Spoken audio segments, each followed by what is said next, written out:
Vous faisiez vos courses ce matin. À quoi avez-vous exactement assisté? Je suis passé devant un magasinier qui était en train tranquillement de remplir son rayon de boissons. Et effectivement, il avait le masque juste au milieu du nez, enfin légèrement en dessous des narines. Et juste après moi, il y avait deux gendarmes qui sont passés, qui lui sont sautés immédiatement sur le rable. Et, je l'ai entendu leur expliquer qu'il le portait de 7h du matin à 7h du soir et que 2 ou 3 fois dans la journée, il avait besoin de baisser le masque pour respirer un peu parce qu'il s'étouffait, quoi. Mais le ton a monté très vite et ils sont arrivés jusqu'à moi. Ils étaient en train de lui tordre les bras, en train d'essayer de le menotter et lui en train d'expliquer qu'il n'était pas un criminel, qu'il voulait bien les suivre mais sans les menottes devant les clients parce que ça lui mettait la honte et je le comprends bien, le pauvre homme. Moi je suis intervenu en leur disant c'est pas un criminel, arrêtez de le violenter comme ça. Et ils m'ont dit mêlez-vous de vos affaires, sinon ça va être aussi votre affaire. Voilà. Après ça s'est continué dehors où on leur a dit messieurs c'est pas normal de traiter un citoyen de cette manière parce qu'il a le masque à 1 centimètre au-dessous de la limite officielle. Moi je leur ai dit écoutez, moi je surveille tout ce que vous faites parce qu'à un moment ils lui ont dit on va te foutre la tête par terre. Moi je suis resté à côté en disant je surveille ce que vous faites. Donc après voilà, je pense qu'ils n'ont pas osé non plus lui faire de clés spéciales et compagnie, quoi. Est-ce qu'ils lui ont mis les menottes?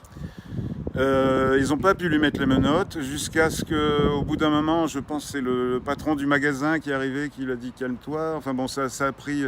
Il s'est bien débattu pendant 2 minutes avant d'accepter finalement qu'il lui mette les menottes. Mais bon, c'était parce qu'il y a les gens du magasin qui sont venus faire intermédiaire, quoi.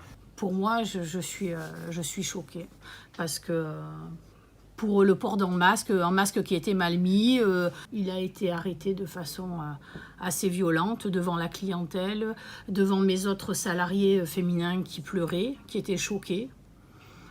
Voilà, je suis abasourdie. Se retrouve en garde à vue parce qu'on ne porte pas convenablement son masque et parce que on répond brièvement aux gendarmes en disant « je suis en train de travailler ». Enfin bon, voilà, mais ça ne mérite pas les images que je vois à la caméra. Non, pas du tout. C'est inadapté, mais complètement.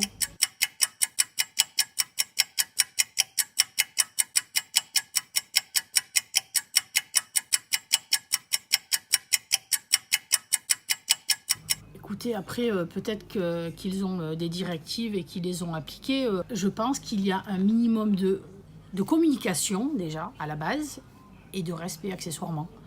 Parce que là, pour moi, on ne communique pas avec le responsable du magasin. On arrive, pour moi, on fait le cow-boy, dans le magasin. Non, ça ne se fait pas. C'est un manque de délicatesse et je pense un manque d'intelligence. Si ça se passe comme ça tous les jours dans tous les magasins de France, je comprends pourquoi le pays va prendre feu un jour ou l'autre, quoi, parce que c'est pas adapté, quoi. Non. Ce manque de tact, pour moi, il est inadapté complètement. Voilà.